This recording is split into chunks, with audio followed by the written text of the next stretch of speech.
नमस्कार दोस्तों, आपका स्टेनो सक्सेस में स्वागत है। तो फ्रेंड्स, आप हमारे चैनल पर नए आए हैं तो चैनल को सब्सक्राइब करें और ज़्यादा से ज़्यादा शेयर करें, जिससे और भी दोस्तों को लाभ मिल सके। तो फ्रेंड्स, चलिए डिक्टेशन स्टार्ट होगा 5 सेकंड बाद। स्टार्ट।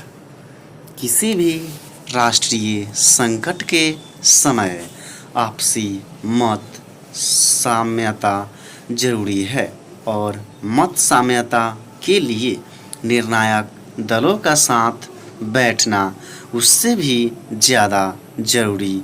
आज के समय में भारत जिन बड़े फैसलों की दहलीज पर खड़ा है, वहाँ हम जितनी ज़्यादा सर्वदलीय बैठक कर सकेंगे, देश के लिए उतना ही अच्छा होगा। संभव है शुरुआती बैठकों में मनभेद और मतभेद ही ज़्यादा नज़र आएं, इसलिए ऐसी बैठकों को नियमित अंतराल पर करना पड़ेगा।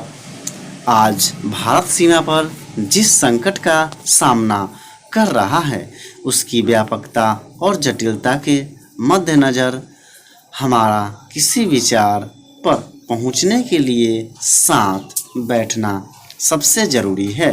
भारत संकट के मौके पर कई बार बिखर जाता है क्योंकि हम में साथ बैठने की बुनियादी आदत नहीं है। पर्दे के पीछे नेता भले परस्पर संबंध निभा लेते हों, मगर देश के सामने वे एक दूसरे के खिलाफ दिखने में ही अपना हित देखते हैं। ध्यान रहे, यह सिर्फ सियासी हित है। इस हित को साधने में कोई बुराई नहीं।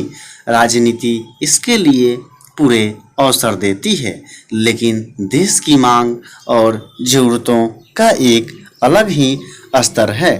कोई भी देश अपने तत्कालिक नेताओं और दलों से कहीं अधिक बड़ा होता है, लेकिन आज जरूरी है कि इस सच को व्यवहार में लाया जाए और इसके लिए साथ बैठना प्राथमिक आवश्यकता है।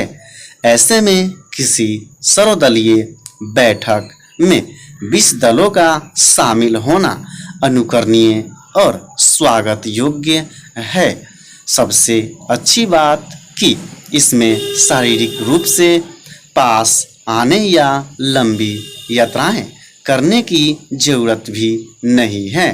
कोरोना के दौर में वर्चुअल या ऑनलाइन बैठकों की मजबूत होती परंपरा ने भी हमें मौका दिया है कि हम परस्पर संवाद बढ़ा सकते हैं।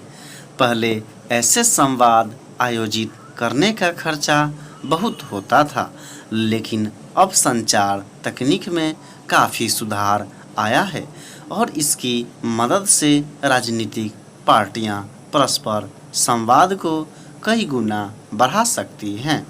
यह कहने में कोई हर्ज नहीं कि संवाद बढ़ाने की सर्वाधिक जिम्मेदारी सत्ता पक्ष पर होती है। सत्ता पक्ष को इन संवादों को पूरे लोकतांत्रिक ढंग से आयोजित करना चाहिए। हर पार्टी और हर सांसद का अपना महत्व है। किसी भी दल में यह असंतोष नहीं रहना चाहिए कि देश पर आए संकट के समय उसकी राय नहीं ली जा रही है। जरूरी नहीं कि किसी विशाल पार्टी की गोद में ही अच्छे विचार पलते हैं। संभव है कि किसी छोटी पार्टी के पास भी कोई ऐसा विचार हो जिससे बेहतर देश सेवा संभव हो।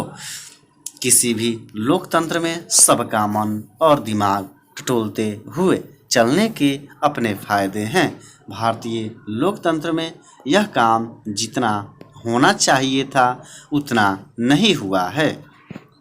भारत और भारतीय समाज आज दुनिया में जिस तरह से आगे बढ़ रहा है, अब समय आ गया है कि हर पार्टी का अपना एक राष्ट्रीय विचार होना चाहिए। संकीर्ण विचारों से स्थानीय राजनीति भले चल सकती हो, लेकिन देश और दुनिया में चलने के लिए व्यापक, सुचिंतित और दृढ़ विचारों की जरूरत है। सत्ता में बैठकर यह ध्यान रहे कि विपक्ष में रहते क्या विचार थे, और कोई विपक्ष में बैठ जाए तो अपने सत्ता के दिनों को न भले भूले, कम से कम देश के संदर्भ में देशवासियों को राजनीतिक पार्टियों से ज़्यादा परिपक्वता की उम्मीद है। सर्वदलीय बैठकों के जरिए अगर ऐसी परिपक्वता की ओर हम बढ़ते हैं तो इससे बेहतर कुछ नहीं। स्टॉप। तो फ्रेंड्स, डिटेल्स अच्छा लगे तो लाइक